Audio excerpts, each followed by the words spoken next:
சரீர வியாதிக்கும் தீராத வியாதிக்கும் தீராத பொருளாதார பிரச்சனைக்கும் இது ஒரு மாமருந்து. இந்த சத்தியம் சொல்கிறேன். நீங்கள் எப்பொழுது இந்த இடத்துல தவறுகிறீர்களோ உங்கள் வாழ்க்கையில் அடி மேல் அடி விழும். ஒரு பக்கம் பதவி உயர் வந்து கொண்டே இருக்கும், ஒரு பக்கம் பணம் வந்து கொண்டே இருக்கும், குடும்பத்தில் காணப்பட வேண்டிய மகிழ்ச்சி தேவ ஆசீர்வாதம் தடை பண்ணப்பட்டு கொண்டிருக்கும். அவர் நாமத்தினால் நீங்கள் பிழைத்து கொண்டிருப்பீங்க. நாமம் தூஷிக்கப்படக்கூடாது என்பதற்காக. உடனே நான் ஜெபித்தேன், கர்த்தர் கேட்டான்னு சொல்லாதீங்க. நீங்கள் அவரை தேடினீர்கள், ஒரு பகுதியில் தேடினீர்கள், அந்த ஒரு பகுதியிலே விருத்தி அடைந்தீர்கள். பல பகுதிகளில் தேட வேண்டும், அதை சொல்வதற்கு ஆள் இல்லை, அதனால் தேடலை. ஆனால் பிரச்சனைகள் மட்டும் வந்து கொண்டிருக்கிறது. இப்போ பிரச்சனைகளை தீர்த்து கொள்வதற்கு ஒரு வழி தேடி நீங்கள் கர்த்தரை தேட ஆரம்பித்தீங்க. என்ன, அதனால் நான் ஜெபித்தேன், கர்த்தர் கேட்டார், என் காரியம் தீர்ந்ததுன்னு நீங்கள் சொல்லலாம். அது ஆரம்ப காலகட்டமாக இருக்கும். என்ன, தேவனை நான் தேடினேன், தேவன் எழுந்தருளினார். தேவன் எழுந்தருளுகிற பொழுது ஒரு பகுதிகளில் பல பகுதிகளுக்கு உங்களுக்கு பதில் வரும். நீங்கள் இந்த தாய் தகப்பனுக்கு கனம் பண்ணுகிற ஒரு விஷயத்தை மட்டும் நீங்கள் செய்தினாலே போதும், 10,000 பிரச்சனைகள் உங்கள் வாழ்க்கையிலே ஒரே இரவிலே சரியாகிவிடும். அதிலிருந்து தொடர்கிறத பிரச்சனைகள் சங்கமம். அதில் கடன் பிரச்சனை வரும், சரீர பிரச்சனை வரும், கணவன் மணி கருத்து வேறுபாடு வரும், விவாகரத்து வரும், எவ்வளோ சம்பாதத்திலும் பொருளாதாரம் தரித்திரத்தில் இருக்கும். ஏதாவது ஒன்று செய்யனா தவறான ஒரு மனநிலைக்குள்ளே மனசு போயிடுவான். ஆமாம், ஏதோ ஒரு இடத்துல நம்ம இருந்து கொண்டிருக்கிறோம். டக்குன்னு ஒரு இடத்த வாங்கி நம்ம ஒரு வீட்டை கட்டலாம், அல்லது ஒரு ஃப்ளாட்டை எடுத்து நம்ம சொந்த வீட்டுக்காரன்னு சொல்லி இந்த வாடகைன்ற ஸ்தாபத்துலேருந்து போகலான்னு இருக்காது. அப்போ என்ன செய்யணுனாக்கா, மிஸ்மேனேஜ்மெண்ட். நான் 5 ஏக்கரில் லேண்ட் வாங்கி ஃபார்ம் ஹவுஸ் கட்டுறேன்னுவான். இவன் கேட்குறதெல்லாம் பார்த்தீங்கன்னாக்கா அது 100 கோடிக்கு வரும். சம்பாதிக்கிறது 1 லட்ச ரூபா இருக்கும் அதிகபட்சமாக. எங்கேருந்து எங்கே நீங்கள் தூண்டில் போட முடியும்?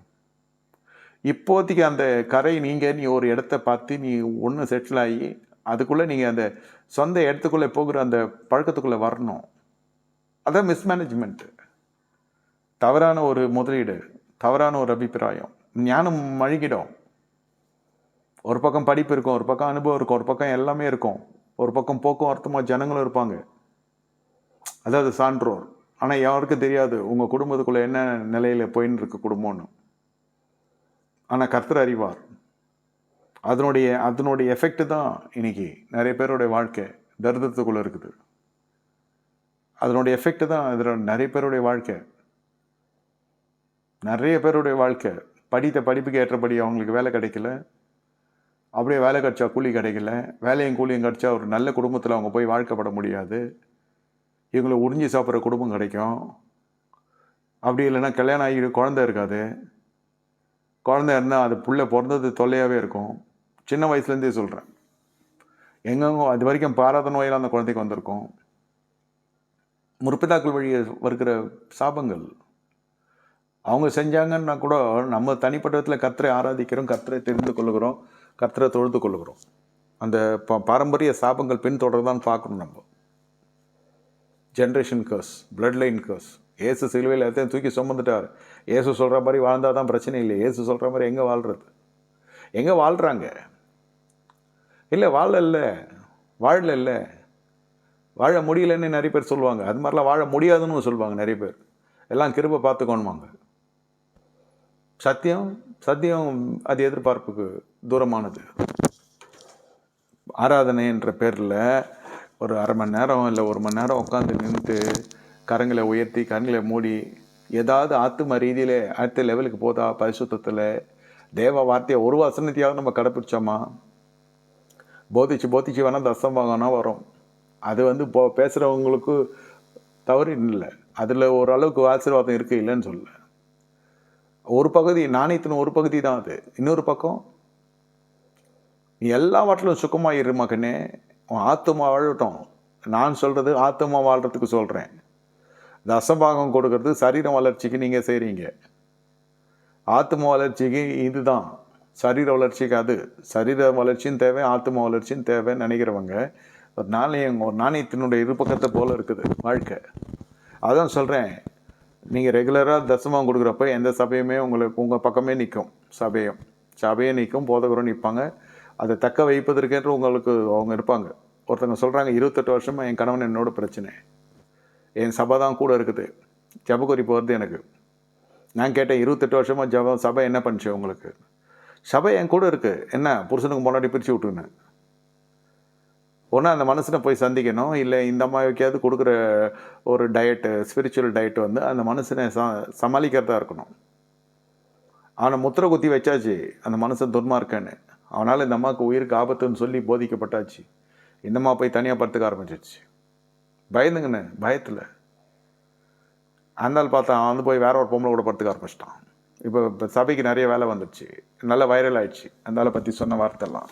இந்த துன்மார்க்கன் ஆகிட்டான், அந்த அம்மா கிட்ட சேர்க்க போகிறது இல்லை, ஏற்கனவே அது பிரித்து விட்டாச்சு. பார்த்தீங்கன்னா இனிமேட்டில் அது எவன் ஜெபம் பண்ணாலும் சேராது.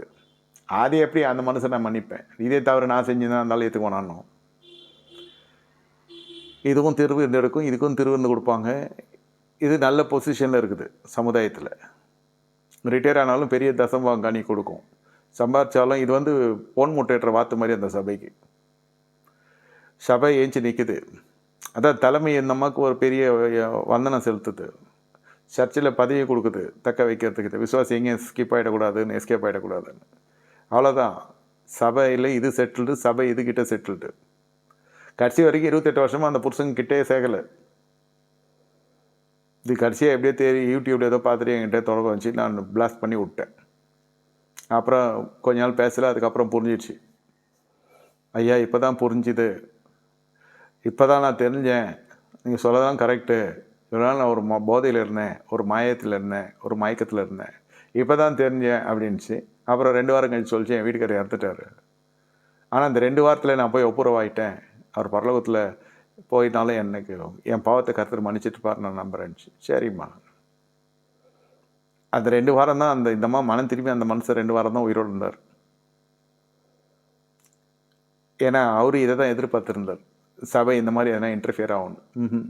இருக்கிறத ஒன்றும் பிரித்து தான் விட்டானுங்க பாவீங்க அப்படின்ற மாதிரி அவருக்கு என்னைக்குமே சபைக்குள்ளே வராதே போய் சேர்ந்துட்டு வந்தால். எத்தனையும் கிறிஸ்துவ குடும்பம் 2ம். இது ஒரு நாட்டில் நடந்துச்சு. இதெல்லாம் இப்போ சமீபத்தில் இந்த சேனல்ஸில் வெளியில் போகிறதுனால தெரியுது. இந்த ராஜ்யத்தினுடைய சுவிசேஷம் என்பது நீங்கள் நினைக்கிறது போல கடினமானதல்ல. அதே சமயத்தில் அதை அற்பமாக எண்ணக்கூடாது. இதில் என்ன இருக்குது உங்களுக்கு? வீட்டில் இருக்கிறவங்க, after all their your parents. நீங்கள் அவங்களோட ஒப்புரவு ஆகி தான் ஆகணும்.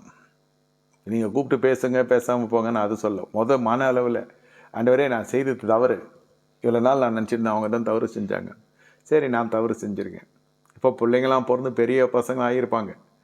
என்ன அதெல்லாம் இல்லை, அவங்க இருப்பாங்க, ஒருத்தர் இருப்பாங்களோ 2 பேரும் இருக்கிறாங்களோ அதெல்லாம் முக்கியம் இல்லை. கத்திரிட்ட முதல்ல மனம் திரும்புங்க. இப்போ போய் நீங்கள் சாரி கேட்டால் அவ்வளோதான், அது பெரிய பூகம்பம் வெடிக்கும்.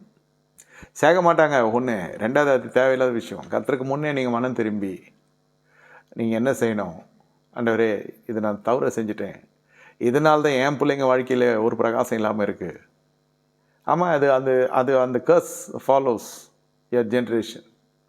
அவங்க சாபம் விட்டாங்க அதெல்லாம் நான் சொல்ல. நம்ம செய்ய வேண்டிய காரியங்களை செய்யாத போகிற பொழுது நம்ம வந்து தடுத்து ஆட்கொள்கிறது உலகத்தில் உண்டான காரியங்கள். எதுக்கு கேன்சருக்கெல்லாம் வைத்தியம், எய்ட்ஸுக்கெல்லாம் ஒன்றும் வியாதிக்கு மருந்து கண்டுபிடிச்சா ஒன்றும் நிறைய பாவம் நடக்கும். ஆமாம், குஷ்ரோகத்துக்கு கூட அப்படி தான் இருந்துச்சு முதல்ல. டியூபர் கிளாஸஸ்க்கு அப்படி இருந்துச்சு, காச நோய்க்கு. ஒவ்வொரு வாதைக்கும் மருந்து கொஞ்ச நாள் கண்டுபிடிக்கல, அப்புறம் கண்டுபிடிச்சிட்டானுங்க. அப்புறம் எல்லோரும் சொன்னாங்க, நீங்கள் கத்திரிக்கான்றீங்க, அதெல்லாம் ஒன்றும் இல்லை, நாங்கள் மருந்து கண்டுபிடிச்சோம், ஜெயிச்சிருச்சு, மருந்தும் ஜெயிச்சிருச்சு. என்கிட்ட இந்த டாபிக் வந்துச்சு ஒரு நாட்டுக்கு போயிருந்தப்போ. நான் சொன்னேன், அதுக்கப்புறம் காச நோயோ குஷ்ரோகத்துக்கு அப்புறம் கொடூரமான வியாதிகள் வரலையா? வந்துச்சு இல்லை, நீ மருந்து கண்டுபிடிப்ப, உனக்கு அந்த அறிவு கொடுத்ததும் கர்த்தர் தான் நான் சொன்னேன்.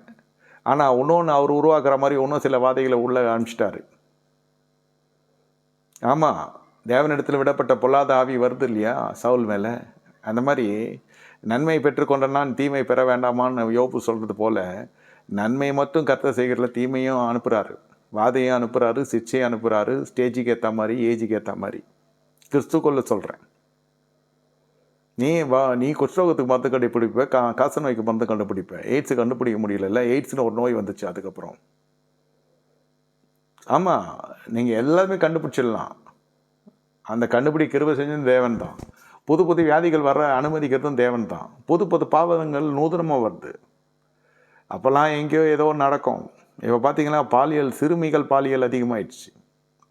4வது வயசு 4ஆம் கிளாஸ் படிக்கிற பொண்ணு, 4 வயசு குழந்த, 3 வயசு குழந்த, 8 வயசு குழந்த, இதெல்லாம் என்ன சொல்கிறதுனே தெரில. எவ்வளோ அதிகமாக போது பாருங்கள், பாவம் எவ்வளோ வீரியம் எடுத்து போய் கொண்டிருக்கிறது. அதுக்கு தான் ஒவ்வொரு வியாதிக்கு மருந்து கண்டுபிடிக்காமல் இருக்குது. மருந்து கண்டுபிடிச்சோன்னா வேற ஒரு வியாதி வரும், வராமல் இருக்காது. ஆமாம், இதெல்லாம் தேவனுடைய நியாய தீர்ப்பு பூமியில் வேறு மாதிரி வந்து கொண்டிருக்குது. ஆனால் தேவ ராஜ்யத்தினுடைய வழியில் வருகிற ஜனங்க அதிகப்படியாக நான் சொல்ல ஒரு சாதாரண விஷயமாக சொல்கிறேன். மிக சாதாரணமான விஷயம் என்ன, இது அடுத்தது பாலியத்துக்குரிய இச்சை 1 தீமோத்தேயு 2:22 இதுதான் சொல்கிறேன். கடைசி வரைக்கும் இது வயசானவங்களையும் தாக்குது. 1 பேதுரு 2:11 வாசிக்கிறோம், பிரியமானவர்களை அந்நியர்களும் பரதேசிகளுமாய் இருக்கிற நீங்கள் ஆத்துமாவுக்கு விரோதமாய் போர் செய்கிற மாம்ச இச்சைகளை விட்டு விலகி என்று வேதத்தில் வாசிக்கிறோம். யாக்கோபு 4:1 வாசிக்கிறோம், உங்களுக்குள்ள யுத்தங்களும் சண்டைகள் எதனால் வருகிறது, உங்கள் அவயங்களிலே போர் செய்கிற இச்சைகளினால் அல்லவா. யுத்தங்கள் சண்டைகள்லாம் எதனால் வருது? கருத்து வேறுபாடு யாருக்கும் பிள்ளைகளுக்கும் பேரண்ட்ஸுக்கும்.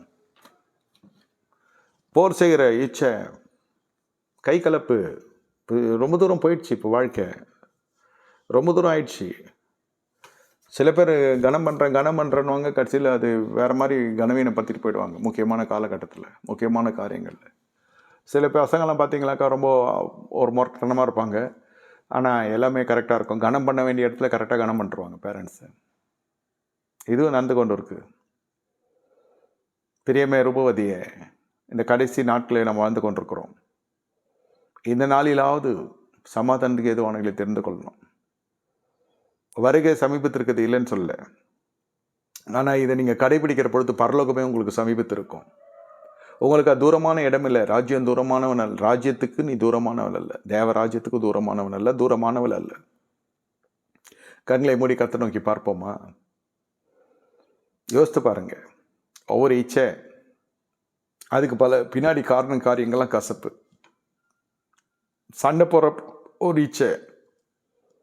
இச்சைன்னா விபச்சாரத்துக்கு மட்டும் நடத்தாது. சண்டை வருது இல்லையா, அவயங்கள் போர் செய்கிற அவயங்களாக மாறுது. குழா சண்டையிலேருந்து, வீட்டில் கை கலப்பு, சொத்து தகராறுலேருந்து, கை கலப்புலேருந்து, சண்டைன்னு வந்துட்டாலே நம்ம இச்சைக்கு அடிமையாக இருக்குன்னு அர்த்தம். அதான் வேதம் சொல்லுது, ஒருவனுடைய வழிகள் எனக்கு பிரியமாக இருந்தாலும் அவன் சத்துருக்களும் அவனோட சமாதானமாக இருக்கும்படி நான் செய்வேன். அதுக்கான காரணம் இதான். என்ன காரணம்? நீங்கள் கர்த்தரோடு நெருங்கி வருகிறீர்கள். உங்கள் வழிகள் கர்த்தருக்கு ஒன்று பிரியமாக இருக்கணும்.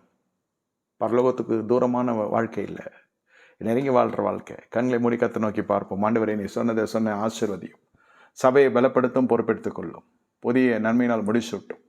இன்று முதலுடைய ஆசீர்வாதத்தை கட்டவிழ்க்கிறோம். இந்த ராஜ்யத்தினுடைய சுவிசேஷம் அவர்களுக்கு ஆசீர்வாதத்தை கொண்டு வரட்டும். சீக்கிரத்திலே அடுத்த வாரத்துக்குள் ஒரு அற்புதத்தை செய்து சாட்சி கூறுவார்களாக. இயேசுவை தெளிக்கிறோம். இதற்குரிய வழிவாசலை திறப்பீராகும். இதனால் ஆண்டவரே, காரியங்கள் தாமதித்தாலும் இனி துரிதமாய் வருவதாக. இழந்த எல்லா வருடங்களை கர்த்தர் திருப்பி போடும், அற்புதங்களை செய்யும். இயேசுன்ற தெளிக்கிறோம், இயேசுவின் நாமத்தில் பிதாவே, ஆமென். என் ஆத்துமாவே கர்த்தரை ஸ்தோத்திரம், நாமத்தை ஸ்தோத்திரி. என் ஆத்துமாவே கர்த்தரை ஸ்தோத்திரி, கர்த்தர் செய்த சகல உபகாரங்களை மறவாதே. ஆமென், ஆமென். நன்றி, வணக்கம். கர்த்தராகிய இயேசு கிறிஸ்துவின் கிருபையும் பிதாவாகிய தேவனுடைய அன்பும் பரிசுத்த ஆவியின் அந்நியாய்க்கும் நம் அனைவருக்கும் சதாகாலம் சகல பரிசுத்தம் இருப்பதாக. ஆமென், ஆமென்.